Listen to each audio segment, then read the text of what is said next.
तो आज हम शुरू करेंगे प्रश्नावली 8.3। पहला जो प्रश्न है देखो क्या है, क्रय विक्रय के निम्न सौदों में हानि या लाभ ज्ञात कीजिए और प्रत्येक दशा में प्रतिशत हानि या प्रतिशत लाभ भी ज्ञात कीजिए। तो यानी कि इस प्रश्नावली के अंतर्गत हम क्या करेंगे, लाभ और हानि से संबंधित प्रश्नों को हम हल करेंगे। ठीक है। अब देखो इसके लिए हमें कुछ शब्दों की जरूरत पड़ेगी, जैसे कि मैंने यहाँ कुछ शब्द लिख दिए हैं जिनका अर्थ मैं आपको बताऊंगा। पहला जो शब्द है वो है क्रय मूल्य, इंग्लिश में इसको बोलते हैं कॉस्ट प्राइस।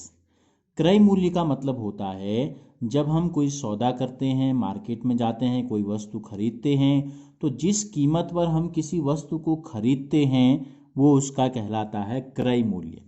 क्या कहलाता है, हम इसको लिख देते हैं यहाँ पर शॉर्ट में खरीद मूल्य में इसको लिख देता हूँ।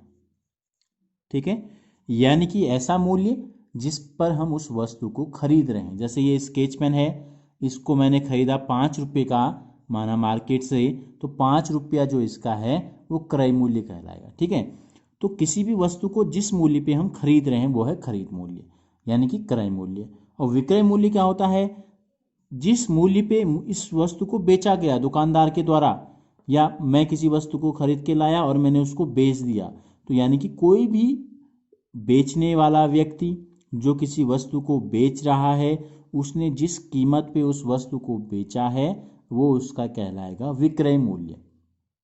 ठीक हो गया। तो अब सामान्य तौर पर ऐसा होता कहाँ है, सामान्य तौर पर ऐसा होता है जब आप मार्केट में जाते हैं किसी दुकान में, तो दुकानदार किसी सामान को बनाता तो नहीं है, वो क्या करता है, पहले किसी से खरीदता है फिर वो आपको बेच देता है। तो ऐसी कंडीशन में जब हम किसी सामान को पहले खरीदते हैं और फिर बेच देते हैं, तो वहाँ पर इन दोनों मूल्यों का हमको जरूरत पड़ती है। तो विक्रय मूल्य है जिस मूल्य पे किसी वस्तु को बेचा गया, ठीक है, बेचा गया जिस मूल्य पर, वो मूल्य कहलाता है सेलिंग प्राइस या विक्रय मूल्य। अब आई बात लाभ या हानि की। देखो सामान्य भाषा में आप सब जानते हैं कि कब लाभ होता है, कब हानि होती है। अगर हमने कुछ कमा लिया, जैसे ये पेन की मैंने बात की थी, माना मैंने इस पेन को खरीदा, मैंने कहा कि मैंने 5 रुपये में इसको खरीदा, और मैं किसी दूसरे जिसको इसकी आवश्यकता है उसको अगर मैं बेच दूँ 6 रुपये में, मैं खरीद के लाया 5 रुपये में, मैंने उसको दे दिया 6 रुपये में, तो क्या हुआ, 1 रुपया अतिरिक्त मेरे पास आ गया। मैंने अपनी जेब से दिए थे 5 रुपये और मुझे जब वापस अपनी जेब में पैसे डाले तो 6 रुपये डाले, तो क्या हुआ, 1 रुपया अतिरिक्त आ गया, वो अतिरिक्त रुपया ही कहलाता है लाभ। और अगर मैंने 4 रुपये में बेच दिया होता तो मुझे क्या होता, 1 रुपया का लॉस हो जाता, यानी कि मेरी जेब में 1 रुपया कम आता, 5 के बजाय मैं 4 रुपये डालता बेच के। ठीक है, तो ऐसी कंडीशन में होता है हानि। अब लाभ और हानि को हम सूत्र के रूप में किस प्रकार से लिखें, क्रय मूल्य और विक्रय मूल्य के तौर पर। तो क्या होता है, दोनों कंडीशन में बड़ी वाली वैल्यू में से छोटी वाली वैल्यू, यानी कि जो बड़ा है उसमें से छोटे को घटाते हैं। इस बात को आपको ध्यान रखना है, बड़े में से छोटे को। अगर क्रय मूल्य और विक्रय मूल्य में क्रय मूल्य बड़ा है तो क्रय मूल्य में से विक्रय मूल्य को घटाएंगे, और क्रय मूल्य और विक्रय मूल्य में अगर विक्रय मूल्य बड़ा है तो विक्रय मूल्य में से क्रय मूल्य को घटाएंगे। दोनों में जो बड़ा होगा उसमें से हम छोटे को घटाएंगे। ठीक है, अब आपको ये समझना है कि लाभ कब होगा। लाभ कब होगा, मैंने बताया जब मैं कम में खरीदूं और ज़्यादा में बेच दूं, यानी कि बेचने वाला मूल्य कौन सा है, विक्रय मूल्य। तो विक्रय मूल्य बड़ा होगा, तो ऐसी कंडीशन में हम लिखते हैं इसको विक्रय मूल्य ऋण क्रय मूल्य। ठीक है, तो इन सूत्रों की आपको जरूरत पड़ेगी पूरी प्रश्नावली में, विक्रय मूल्य ऋण क्रय मूल्य। और हानि कब होगी, जब हमने खरीदा ज़्यादा में है और बेचा कम में है, तो यानी कि क्रय मूल्य बड़ा है तो घटा देंगे क्रय मूल्य में से, हम घटाएंगे आपके विक्रय मूल्य को। तो ये तो हो गई लाभ और हानि की बात। अब जब हमको इसको परसेंटेज में बताना हो, यानी कि भाई कि लाभ हुआ तो कितना प्रतिशत, हानि हुई तो कितना प्रतिशत, तो प्रतिशत का मतलब मैंने आपको प्रश्नावली 8.2 में हमने प्रतिशत से संबंधित प्रश्न किए थे। मुझे उम्मीद है कि आपको वो अच्छे से समझ में आया होगा, और अगर आपने नहीं वो प्रश्न देखे हैं तो आप पहले प्रश्नावली 8.2 को कर लीजिए। तो प्रतिशत का मतलब होता है 100 में से। तो हम तुलना करते हैं कि अगर 100 में खरीदा होता तो कितने का प्रॉफिट हुआ और कितने का लॉस हुआ, यानी कि कितने की हानि और कितने का लाभ हुआ। तो इसका जो सूत्र होता है मैं सीधे लिख देता हूँ, इसका सूत्र हो जाता है, देखो अगर लाभ हुआ है लाभ प्रतिशत की बात जब हम करते हैं तो हम लिखते हैं लाभ बट्टे क्रय मूल्य। दोनों कंडीशन में हम तुलना करते हैं क्रय मूल्य से। मैंने आपको कहा हम तुलना क्या करते हैं, अगर हमने 100 रुपये में खरीदा होता तो खरीदा होता का मूल्य क्या है, क्रय मूल्य। तो यहाँ पर क्रय मूल्य में से लाभ, तो कितना लाभ हुआ क्रय मूल्य से, और प्रतिशत का मतलब गुणा 100 हम कर देते हैं। कितनी हानि हुई, कितने में, 100 में।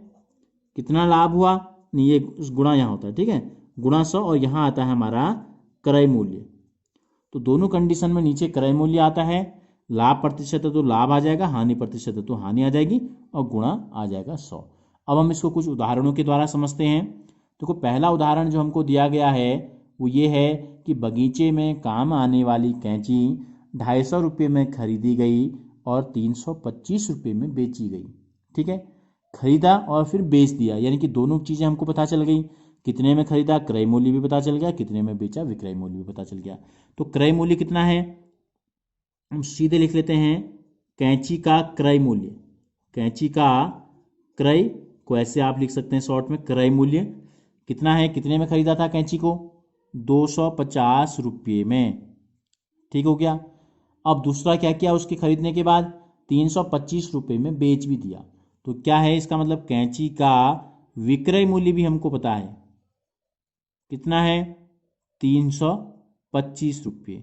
तो अब आप बताओ, दोनों में विक्रय मूल्य बड़ा हो गया, कम में खरीदा था, ज़्यादा में बेच दिया, तो इसका मतलब क्या होगा, लाभ होगा। तो पहले तो हम निकालेंगे लाभ। ठीक है, लाभ मैंने आपको बताया था क्या होता है, जो बड़ा होता है। अभी सूत्र हमने लिखा है आपको, विक्रय मूल्य ऋण क्रय मूल्य। कोशिश करो कि सूत्र को आप लिख लो। तो विक्रय मूल्य कितना है, 325 में से घटा देंगे क्रय मूल्य कितना है, 250। कितना आएगा घटा के, देखो 5 में से 0 घटाएंगे 5 आएगा, 2 में से 5 घटेगा नहीं, यहाँ से एक हासिल ले लेंगे 12 हो जाएगा, 12 में से 5 घटाएंगे तो हो जाएगा 7। यहाँ से हासिल ले लिया तो कितना बचा, 2। तो 200, कुछ गड़बड़ हो रही है, 325 में से 250 को हमें घटाना था, 5 में से 0 गया 5, अच्छा यहाँ 2 है, ठीक है, यहाँ बच गया 2, 2 में से 2 घटाया 0, तो यानी कि 75 रुपया। कितना आया, ये आया केवल 75 रुपये का लाभ हुआ। लेकिन हमको लाभ किस में बताना है, हमको लाभ बताना है प्रतिशत में। ठीक है, हमको ऊपर लिख दिया था हानि अथवा लाभ ज्ञात कीजिए, और प्रत्येक दशा में प्रतिशत हानि या प्रतिशत लाभ भी ज्ञात कीजिए। अगर लाभ हुआ है तो लाभ प्रतिशत निकालेंगे, तो इसलिए लाभ प्रतिशत बराबर, अभी मैंने आपको सूत्र लिखाया था, क्या होता है, कितना लाभ हुआ और कितना क्रय मूल्य था, गुणा 100। लाभ हुआ 75 रुपये का, खरीदा था 250 रुपये में, और गुणा 100 हो गया। अगर इसके लास्ट में भी 0 है, इसके लास्ट में भी इकाई में 0 है तो काट देंगे।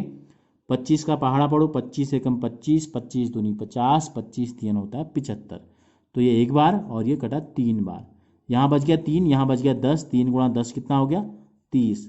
तो लाभ प्रतिशत जो आया ये आया 30, या 30% लाभ कह सकते हैं। या प्रतिशत यहाँ लिखेंगे, लाभ प्रतिशत अगर हमने लिख दिया तो यहाँ 30 लिखेंगे। अगर हम केवल लाभ बोलेंगे तो या तो प्रतिशत लगाएंगे हम यहाँ पे 30%। तो क्या आ गया, लाभ हमको हुआ कितना, 30%। इसका मतलब ये है कि अगर 100 रुपये में खरीदा होता तो 30 रुपये का फायदा होता, यानी कि लाभ। पहले के बी में हमको दिया गया है, एक रेफ्रिजरेटर 12,000 रुपये में खरीदा गया और 13,500 रुपये में बेचा गया। तो यानी कि रेफ्रिजरेटर का जो क्रय मूल्य है कितना है, 12,000 रुपये है, और इसका जो विक्रय मूल्य है कितने में बेचा गया, 13,500 में। तो क्या होगा, लाभ होगा। भाई 12,000 में खरीद के 13,500 में बेच दिया तो सीधी सीधी बात है क्या होगा, लाभ हो गया। तो लाभ में से हमने आपको बताया क्या करते हैं, विक्रय मूल्य में से घटाते हैं क्रय मूल्य को। दोनों में जो बड़ा है, कौन है बड़ा, 13,500। तो 13,500 में से घटा दिया हमने 12,000 को, कितना आ जाएगा, 2 जीरो हैं, 2 जीरो से 2 जीरो घटाए तो 2 ही जीरो आएंगे। अब यहाँ बचा 135, यहाँ बच गया 120, 5 में से 0 गया 5, 3 में से 2 गया 1, तो 1,500 रुपये का लाभ हो गया। अब हमको क्या बताना है, लाभ हुआ है तो कितना प्रतिशत ये भी हमको बताना है। तो लाभ प्रतिशत का सूत्र हमने आपको बताया, लाभ बट्टे क्रय मूल्य गुणा 100। तो लाभ कितने का हुआ? 1500 का। खरीदा कितने में था? 12,000 रुपये में, और गुणा 100 हम कर देंगे तो प्रतिशत में बदल जाएगा। 1 2 3, 1 2 3, क्या बचा? ऊपर बच गया 150 एकम 150, नीचे बच गया केवल 12। अब भाग दे देते हैं। किसका भाग जाता है दोनों में? देखो 12 का भाग जाता है नहीं जाता 150 में, 12 एकम 12 30 नहीं जाता है। 6 का दे देते हैं, ठीक है, या 3 का दे दो। 3 पंजे 15 और 1 0 और 3 चौको 12। 4 का भाग 50 में देते हैं, 4 एकम 4, 1 बच गया 10 हो गया। 4 का भाग 10 में जाएगा, 4 दूनी 8 बार, फिर बच गया 2, 2 में भाग नहीं जाता, दशमलव लगा दिया, दशमलव के बदले का 0 लग जाता है, 4 पंजे 20। कितना आ गया? तो लाभ प्रतिशत जो हमको प्राप्त हुआ ये हम लिख सकते हैं 12.5, या हम इसी को क्या लिख सकते हैं, केवल अगर लाभ लिखेंगे तो लिख देंगे 12.5%। तो सी में आपको दिया है एक अलमारी है, खरीदी गई 2,500 रुपये में और बेची गई 3,000 रुपये में। कम में खरीदी है, ज़्यादा में बेची है, तो यहाँ भी क्या होगा? सेम कंडीशन है, तो हम इसका लिख लेते हैं क्रय मूल्य। देखो क्रय मूल्य है 2,500 रुपये, और इस अलमारी का जो विक्रय मूल्य है यानी कि जिस मूल्य पर इसको बेचा गया वो हमको दिया गया है 3,000 रुपये। तो क्या हो रहा है? लाभ हो रहा है। कितना? 3,000 रुपये में से घटा देंगे 2,500 रुपये को, तो ये आ जाएगा आपका 500 रुपये का लाभ हो गया। लेकिन हमको लाभ बताना किस में है? हमको लाभ प्रतिशत में भी बताना है। तो सूत्र हमने आपको बताया, लाभ बटे क्रय मूल्य गुणा 100 होता है, तो लाभ आ गया 500, क्रय मूल्य है 2,500 और गुणा कर देंगे 100, नीचे 2 जीरो से ऊपर के 2 जीरो काट दो, ऊपर आ गया हमारा 500 और नीचे आ गया 25, 25 एकम 25, 25 दूनी 50, 1 जीरो भी बच गया। तो यानी कि कितना प्रतिशत लाभ हुआ? इस अलमारी को बेचने पर लाभ जो हुआ ये हो गया 20%। यही हमको बताना था। इसके डी में हमको दिया है एक स्कर्ट खरीदी गई, इसकी जो क्रय मूल्य है ये हमको दिया गया है 250 रुपये में। तो एक स्कर्ट 250 रुपये में खरीद कर 150 रुपये में बेची गई।